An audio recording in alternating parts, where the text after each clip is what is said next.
If you're a parent, teacher, or school leader, and you're sick and tired of the frustration, anger, and unfair treatment of children at high risk in our public schools, then perhaps it's time for all of us to do something about it. In this podcast, Dr. Almitra Berry brings you tips, tools, strategies, and tactics to build successful solutions while touching, moving, and inspiring all of us to transform our schools so that every child thrives. Here's your host, Dr. Berry. Welcome back, Equity Warriors. Thanks for tuning in to this special episode. I have a guest today. His name is Louie T. McClain II.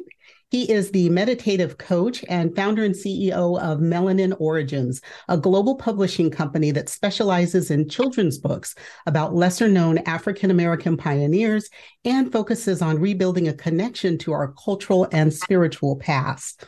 As the meditative coach, Louie's mission is to help clients identify and attain results in their passion and purpose so that they may manifest the life they have always desired. He is a proud father of two beautiful children named Serenity and Noah. I love that name, Serenity. And he's intrigued by the resilience and tenacity of historical leaders who stand for truth, justice, and overcoming any obstacles placed in their way.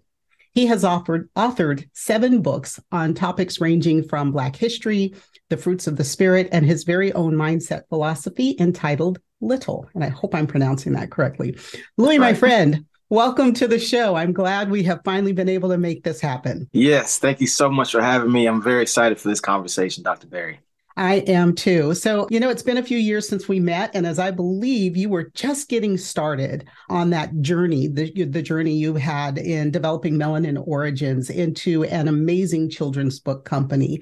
Your stories are beautifully illustrated. I love the first one that I ever saw. My grandson stole it, by the way. That was years ago. But these stories that are significant and they're consequential, featuring Black protagonists and historical features. So I want you to tell us, the listeners, a little bit about how you came up with the concept and the content, the things you've chosen to focus on. Okay, thank you. And yes, it has been about 7 years since we started the company. We started in 2016, and as soon as we got started, that's when you and I were introduced through Mr. Jacinto Ramos through Fort Worth ISD. So I'm glad that we were able to meet. But yes, we launched the company in 2016. Our very first book, Brick by Brick, a snippet of the life of Booker T. Washington. That's the very first book out of 25 books in our catalog. But we started with an idea just to tell our stories, right? We saw the need. We saw that children were not learn. I mean, even me in my personal life, I did not learn about Booker T. Washington. I did not know who he was till I was over 25 years of age.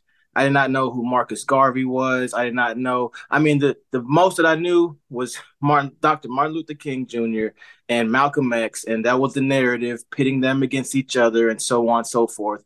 And I realized that in the public school system, our children, they're brought up with, and you can look at it as an inferiority complex, because whenever Black history is taught, then the first time that our children are learning about our historical leaders or anything great about our past, it's being introduced as we started out as slaves. And then somewhere down the road, we had to fight in the civil rights movement. And so there's always been this huge struggle-based notion when it comes to Black history, learning about anything Black. And so I saw that void in our system, and I thought, you know what? I can create children's books and tell stories about accomplishment, about achievement, about social justice, about leadership, about truth and equity. And I can give these stories to children, and they can see people who look like them, who actually did exist, whether 50 or 100 years ago, who did live their lives aspiring to be great and accomplish many things, who, of course, in today's system, for the most part, they're not getting those messages. Yeah. It saddens me every time I think about when we look at how history is taught, especially in our public school systems here in the U.S., that Black history starts with slavery. But when we look at history around the globe, and I taught world history for a period of time, is that when we look at the other civilizations, all the ancient civilizations always exclude all of the African nations and empires that existed well before any Western European ones did. So that's just a personal pet peeve. So I want to thank you for at least elevating the story so that our children can hear that. And I know that we have more and more people that are entering the space that can go back to those, 12th, 13th, 14th century empires of Africa and start to tell our children really the greatness of what was built that has been ignored over the millennium. Yes, you're welcome. So it's imperative. It is. It is. There's some controversy over what motivates our Black boys in particular to read. And some people will say it's skills. Some say it's access to books. Some say it's finding books that are of interest and whether or not those books are Black oriented or not. I'd like to hear your thoughts on that. What do you think, especially with your books, would motivate Black boys to read them? Okay.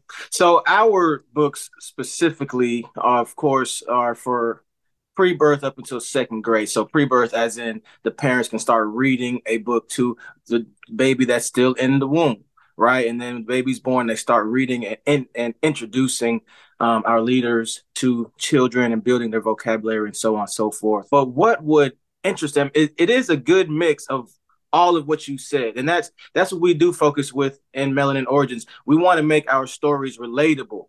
So just speaking of Black history in general, the way how when we did our research, we saw that first off, a book cover would be straight, just struggle based. So there's someone on the cover picking cotton. There's someone with the frowned up face who's going through the struggle. So that's the first thing. Or there'll be a book where on one page there's a black and white picture, and then there's a short narrative, whether 2 sentences, 1 paragraph. Then you turn the page and then there's someone else, a black and white picture, short narrative too. And so it's not fun. It's not appealing. It feels like I'm just in school doing a task. And so, like you said, the fun, the bright illustrations, the intriguing storyline, letting kids know that they have the abilities within themselves. So what can boost them to read is engaging them first in a way that's culturally responsive. So they're able to see themselves in the literature, but then also making it relatable and fun to actually learn. And so they're learning capabilities about themselves. But then I will say this, just from my own personal experience. Okay. Because growing up, as a child, I did not grow up just reading books again and again and again and over. Actually, it wasn't until I graduated college. No, I was still in college. I was about 20 or 21 years old, and I was on a flight. And it wasn't until I was on a flight and I read the back of this book, which was a fictional book. And the woman actually ended up giving me the book. What I'm trying to say is that I was 21 years old when I read my first chapter book on purpose, is what I'm trying to say. Wow. Okay. And it just so happened that I like to watch movies like Paid in Full or New Jack City or Boys in the Hood. Growing up, I watched those kind of movies all the time. And this fictional book was a book with that kind of a storyline. And I had never read a book on purpose just before outside of school. All right. So now I'm reading this book and I'm captivated. Mm.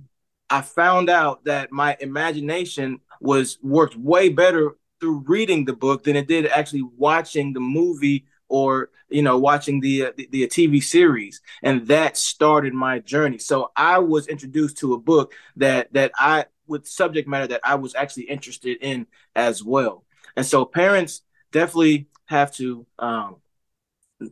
get a good feel for what their child is interested in, and then expose them to different genres, because you never know what could spark a child's imagination or desire to start learning. Yeah. You talked about the movies that you like to watch. And so I wonder, I'm going to put you on the spot a little bit. Is it because those are the only places where you saw images of men who looked like you? Yes. I was thinking about this just literally yesterday. And from time to time, that's literally it. When I think about my life growing up and coming up, what did I see? I saw the rappers. I saw, what they put on TV in the media, the kind of lifestyle that was portrayed. And that was the dominant theme that I seen, and unfortunate for most of our children out here, I started to believe that that's the way how life must be. That's the way that I must conform to or succumb to, and live my life that kind of a way. But yes, definitely, it's was what that is what was fed to me back then, and it still is going on today. Yeah, it's interesting when I think about being a history teacher and especially teaching high school kids in U.S. history, and we look at how propaganda has played a role. And we always look at propaganda in terms of when we're in the classroom and teaching children about propaganda. We look at propaganda campaigns like that the Nazis used, right? We look at these other so-called evil empires and countries, and yet here in the U.S., we have the same types of propaganda that have pigeonholed people of color into being certain types of people, right? If we go back, with Black folks, the first Black actresses anyone ever saw were always in the mammy role, and the males were always sort of the step and fetch it role, right? So we never saw positive images of strength. I remember as a child, like my favorite actor was Sidney Poitier. I probably had a little 6-year-old girl crush on him, but to me, he was just, okay. And I even had a 40-year-old woman crush on him. I mean, he was strong and forceful, and his posture, everything about him said to me, this is what our men should look like. And, as a 6-year-old, I didn't understand that part of it. I just thought he was amazing. And Diane Carroll as a young girl, right? So those were the ones that I saw. And I remember even my mother forbid us. We were not allowed to watch Sanford and Son, and even the Jeffersons and Good Times. And I would go over to my friend's house or another relative's house and watch it over there. But my mother, and not understanding as a child, but she did not want us to see negative stereotypes of Black people. And so, I think as a community, and it's not just us, we look at how Indigenous Americans were portrayed in earlier movies, and their absence very often in current narratives about regular life in this country. They're not portrayed. Asian Americans, the same way. So we have our Latino people. Everyone's been pigeonholed into gangster or subservience or drunkenness, and our stories are not elevated in the popular media. Now, that is starting to shift just a little bit, but it's small in terms of when you look at how many of us there are, right? And the number of movies that come out where we are not properly represented. Anyhow, like I said, I can go down a rabbit hole. We can be way off. No, those are very great points, and that's the whole thought process behind me branding myself as the meditative coach, because I was thank God I was able to produce Melanin Origins for the children, and I worked in the juvenile justice system for over 7 years. That's where I met Jacinto, but I worked there for over 7 years. And it is tough to undo the conditioning, to undo the brainwashing, to undo all the propaganda that's been, given to us. When you see these children who come in and they're troubled youth, it is tough to undo that. So as a meditative coach, that is a part of my goal, to help restore individuals to the truth of who they are. We are able to program ourselves, first off, through what we hear and through what we see. And so, the powers that be, they know that. That's why the media is the way how the media is. However, so often we tend to think that because I'm from this neighborhood and because we carried ourselves like this for this long of a time, this amount of time, this is what everyone does around me. I guess this is who I am, how I conduct myself, how things are. Meanwhile, we are the essence of the spirit that God has given us, and we're able to do so many great things. So when you talk about Sidney Poitier and back then, how that was the dominant theme that we could see, right? So we can look at what happened in the 60s, what happened in the 70s, our families were together, and we've been on such a decline ever since the propaganda became more heavy. So yeah, great point. I had a guest on a few episodes before you. Her name is Florence. She's an educator in California. I want you to watch her podcast when it comes out, my podcast with her when it comes out, because I'm thinking it would be lovely to have the two of you on the show, because she works with justice-informed youth in the public school system, and you're seeing them in a detention facility. So I think the you're seeing two sides of that same coin. I just think it would be an interesting conversation. And of course, we'll have to get Cinto on as well. Changing gears just a little bit. Was a random thought that comes into my head. Black history, because a lot of what your books are about are the history of Black folks here in America. And I always say that Black history is American history. And it annoys me that we have 1 month only. I understand how it started, but also that in this country, and other countries do have a Black Awareness Month, I'll call it that because it goes by different names. But in other countries, they tend to focus on Black culture and Black history, from the beginning, but understanding more of not just what was in the past, but what's happening presently, and the contributions. And all the other months, or almost all the other months, with the exception of women's history, are cultural or awareness months when we talk about different populations. So your thoughts on Black History Month? Should it be a month? Should it be more inclusive? Should it be something other than history? Just some thoughts on that. It definitely should be more than a month. It should be weaved into the current curriculum that exists year round. Okay, it should be weaved into it year round. Because why is it that we're only learning about? Okay, of course, we need to learn about American history. We need to learn about, our state's history. Then we go into European history, right? And then we dive into Greece and Rome, and we have all these tales and all these myths, and we have all this. However, we're not appreciating the vast cultures that exist, outside of Europe. We're not appreciating that. Also, as you said, Black history is American history. We helped not only to build this country, but we were coming in and out of this country way before Christopher Columbus was here or decided to come and, send their conquistadors, right? So it definitely should be embedded in the curriculum year round. And here's the thing, right now they're banning books. So what I'm saying, that's where we were going next. So go ahead, keep it rolling. Book bans was next on my list. I'm seeing that books are actually being banned, but then we turn around and then we might want to talk about Will Smith for Black History Month. I think that, yes, we need to talk about cultural things. We need to talk about topics of today, but let's not talk about Chris Rock and Will Smith, right? Right. Let's not talk about that while we are minimizing Booker T. Washington, Marcus Garvey, Ida B. Wells, what they really stood for and their true messages. That's the concept behind Melanin Origins, because, okay, I did not know who Ida B. Wells was, again, until I was over 25 years old. Okay. Then I come to find out that she has schools named after her. She's world renowned. Okay.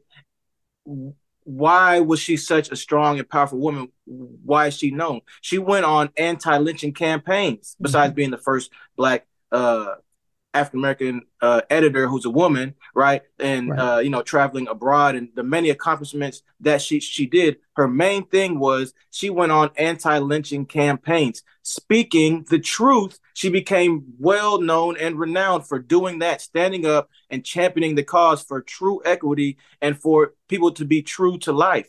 And so why would we minimize that conversation for children that are of the appropriate age to receive that conversation? Is it truth or is it not truth? Did it play a role in shaping America? Yes, she helped found the NAACP.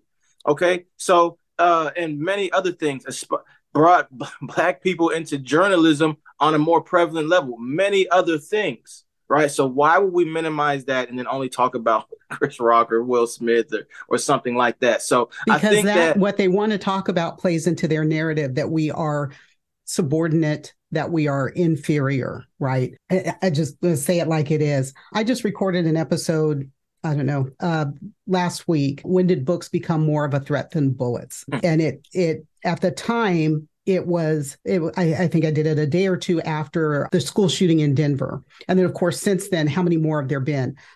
3 in Texas the following week. In Houston yesterday, now it wasn't in school, but a shooting right outside of a school here in Houston. So there's all this focus on banning books that have content that show Black people, that show other people of color, that show LGBTQ people. So we want to get those out of our schools because they're dangerous, but not do a doggone thing about the guns in our schools. And, here you are, you're seeing both sides of that, right? Because of your work with publishing as well as your work in the justice system. I'm certain that your books are being banned in some places just because of, So how is that impacting you? What are your thoughts about, that being ostracized or banned?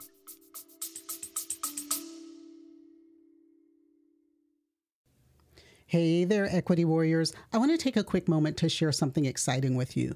You know how passionate I am about equity in education, right? Well, I've created a special space, a safe space, where we can dive even deeper into these crucial topics. It's our Patreon channel, and I'd love for you to join me there.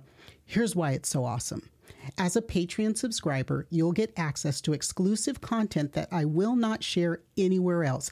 I'm talking additional insights, workshops like you would get in regular professional learning sessions, resources that can really amplify your impact in education. But it's more than just extra content. By subscribing, you are directly supporting our mission. You're helping to create more valuable discussions and resources that you've come to love. You're part of the change we're making in educational systems. And let me tell you, our Patreon community, it is something special. It's a place where passionate educators and advocates can come together, share ideas, and drive real change. So if you're ready to take your commitment to educational equity to the next level, I'd be thrilled to have you join me.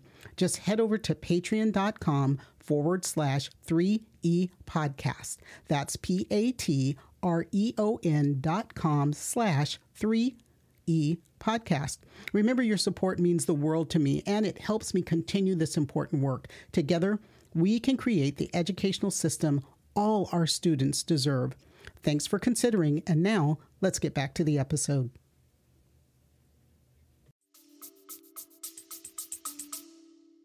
Yes. So my first thought about that is just I'm going to come from 2 different angles on this. The first thought is that first, we as people of color, African American, we need to recognize that group economics and cooperative economics is the way that we should be living our lives and conducting ourselves in general, is how we build our economic power, move to political power, and so on, so forth. So homeschooling is always a great option. When you have the mindset of a home, that you're going to homeschool your child, then you're saying that I am taking control of the education that my child gets, and I'm ensuring that that all these boxes get checked off. That's the way how we have to think about Black history, regardless if they decide that that's what they're going to teach in schools or not. That's the way we have to look at it. Parents are a child's first teacher, and then we need to be able to let our children know about our leaders. That's the tool that we provided through Melanin Origins. That's my first angle when it comes to that. But then secondly, I think it's incredibly, it's mind wrecking. I mean, it blows my mind to think that people are afraid of the truth and what the truth, the results that the truth will produce. And they're so afraid, and they claim to love God and believe in God so much. However, they cannot rely on God and the truth. Those that will worship God will worship him in spirit and in truth. It's mind-blowing. They're forgetting about the truth part. Yes, they're just leaving that part of it out, right? And I don't know about you, but I remember my entire life, we've heard that the truth shall set you free. Set us free. Right? Mm-hmm. They don't want to go there. You said Yeah. something about, well, you've talked about homeschooling and really taking control of what it is that our children learn. Growing up in California, I had friends who always had to go to the other school after school, right? My Japanese friends had to go to Japanese school. My Chinese friends had to go to Chinese school. My Jewish friends had to go to Hebrew school. Everybody went to school after school to focus on their culture because that was not taught in our public schools. But Black folks have not built our community cultural schools. What do we need to do? How do we get these things started? What's a message that we can send out there to people who would even think, who are the people that we would get to start opening Black cultural schools? That's a great question. And that's a question that I aspire to be at the forefront of that conversation, of the forefront of building what that looks like for our community. Because if I bring it back to Melanin Origins, we have our first series, Black History. Okay, American Black History. You've got the content. The content, okay? American Black History. Our second series, faith-based. We see Black Bible characters who look like us. Our third one is specifically on values and virtues from our ancestral past. So we've segmented the Black community at least in a general 3 categories. Now, the Black community is segmented in so many other categories. I mean, I could say probably dozens, right? Segmented. So it is tough for us to say, oh, we're all going to agree on this one thing. Oh, we're all going to unify behind this one thing. But it shouldn't be that tough whenever we see the results of, police brutality, when we receive the results of books getting banned, we look on TV, we keep seeing ourselves in a derogatory light. Like, it should not be. So what can we do? Like, we have to literally decide. And the best among us must form a coalition that's not capitalist based. Well, I don't want to say not capitalist based. It's not just based on gaining a dollar is what I'm saying, but it's truly based on provide. So many of us are making money as a software engineer in the IT field. I mean, there's AI that can bring us together.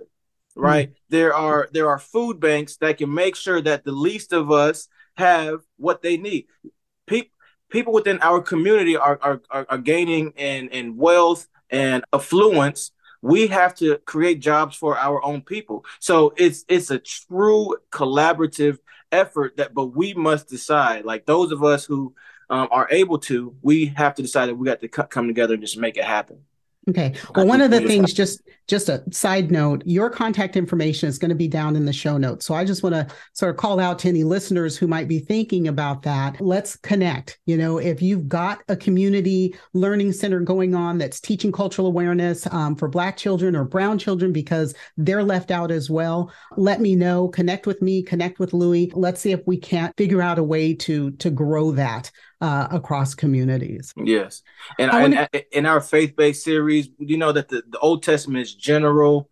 We took some favorite characters from the Old Testament, aligned their lives with the fruits of the Spirit. That's like universal truths like joy, peace, right? Goodness. Like, who can disagree with that? If we had a cultural center that was teaching that, regardless of what specific denomination you belong to, that was generally teaching our kids, gearing them in that way. Our third series, values and virtues from our ancestral past, we found that among all the different beliefs from Pan-Africanism and from ancient Egyptian and the Moors, over the general beliefs, most of us believe in the greatness, right, from Africa, from Egypt. We believe in that our people were doing those things and we had those civilizations. Well, there were codes of morality that they lived by. If we could introduce that subject matter into our schools, well, then there we go. What's that? Truth, justice, reciprocity, right? Yes. Again, universal things that we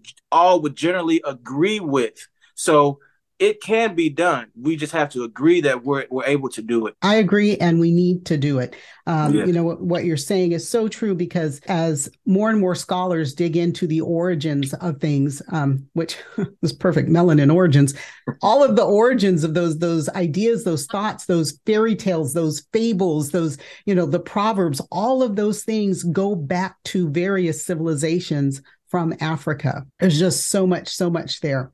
I want to go to something I read in your Bible, little. Tell me about that. Oh, yes. Okay. So little is a mindset philosophy. That is the mindset philosophy of the meditative coach. So I said, if I'm going to help people, right, identify and attain results in their passion and purpose, right, if I'm going to help them, well, then I'm going to, have my set of, I have my structure, step by step structure. And if I'm going to tell you to do something, I need to be able to back that up with why I'm telling you to do that. And so little is the mindset philosophy behind the meditative coach, right? It combines psychology and universal principles. And it's an acronym. And thank you, because you did say it right. It's little. All right. It's an acronym for living the tree of life. Now, again, just about what we're talking about right now, right? Going back to our ancestral past, right? Our ancestors back then in those civilizations believed that God existed in every single thing. And of course, within us. And the tree of life that we are familiar with, they believe that since God existed in everything and in us, that the tree of life was in us and it had certain faculties, right? Certain faculties. So one of them is that our divine, the default nature of our being is a peaceful nature, right? A nature that is free from emotional duress, from stress, from anxiety, right? The second one is the second tenet, the second tenet of little, right, is unwavering belief in oneness. So yes, all things do work together for good, and we have to frame our minds to see it that way. And we must have unwavering belief to see it that way, or else we might find ourselves, now we start to get disturbed within. So there's 10 tenets in little, living the tree of life, and it's the mindset philosophy behind my coaching service. I love it.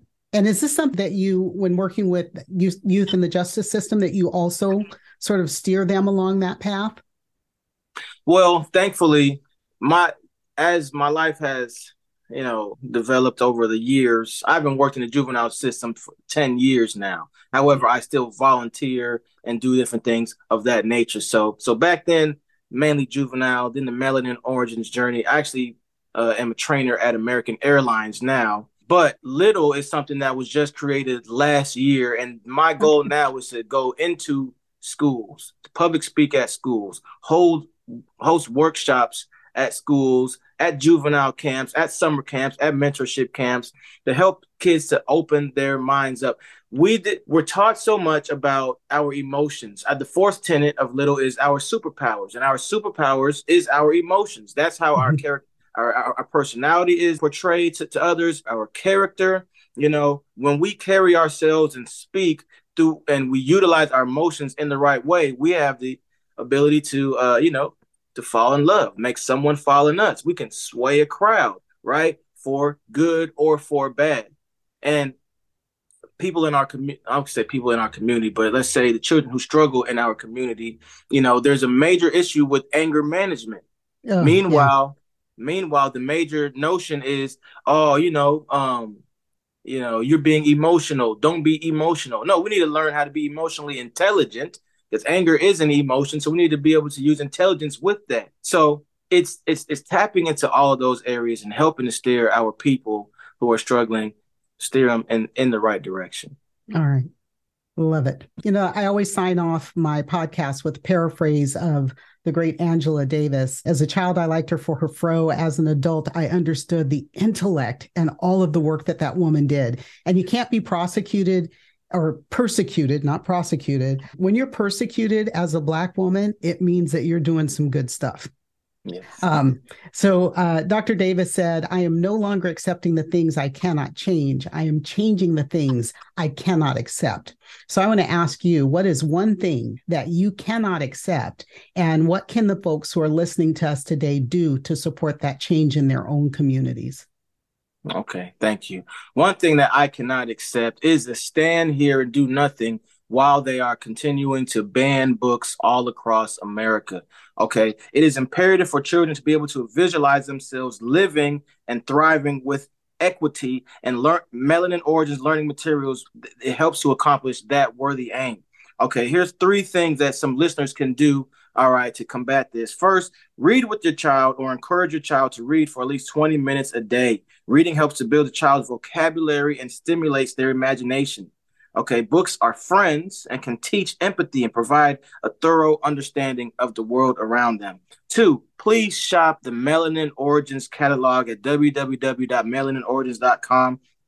Our books provide culturally responsive teaching, allowing kids to see themselves in books for academic purposes, or while connecting with their faith, or while seeking to rebuild that bridge of strong values and virtues from our ancestral past. And 3, bring the meditative coach to your school or youth event. My empowerment workshops help children to discover their purpose and blueprint for achieving short-term and long-term goals, propelling them into their destiny. So we can't sit here and be stagnant. It's our duty to teach our children. It's our duty when we see someone struggling, right, to make up that gap and to help that person get to the next place. And we have the ability.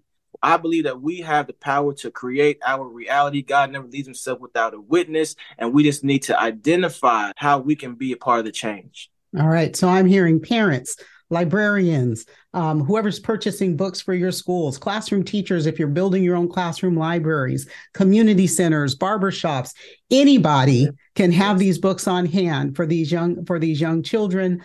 We're going to make sure that Louie's information is down in the contact information so you can get right to the catalog and do your own shopping. And as he said, if you're looking for a speaker, not that you should overlook me, I do that too, but we're doing two different things. So take Louie up on that offer too. Just a reminder, folks, if you're hearing this for the first time on an audio podcast like iTunes or Spotify, just keep in mind that these episodes are being published first on my YouTube channel. So if you're not subscribed to that YouTube channel, look down in the show notes for that link. I am at Almitra Berry there. Subscribe, turn on notifications so that you'll know when we post something new. My guest today has been Louie McClain, CEO of Melanin Origins Books. Check them out at melaninorigins.com. Again, that detail will be down in the show notes. Louie, thank you for joining me. I know we had trouble getting connected, but it has truly been a pleasure. It's been my pleasure. Thank you so much. All right. Don't go away. To you equity warriors out there, if you or someone you know is an everyday equity warrior doing amazing things, let me know. We have more guests coming up, and I always say maybe it's you or maybe someone you know. That should be one of them. Continue to join me every week. And as always, don't worry about things you cannot change. Let's get to work changing the things we can no longer accept. And I'll see you next time. That's it for today's episode of the 3E Podcast.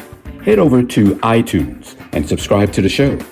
One lucky listener every single week that posts a review on iTunes will win a chance in a grand prize drawing to win a $25,000 value private VIP day with Dr. Berry herself. Be sure to head over to 3epodcast.com and pick up a free copy of Dr. Berry's gift. Then join us on the next episode.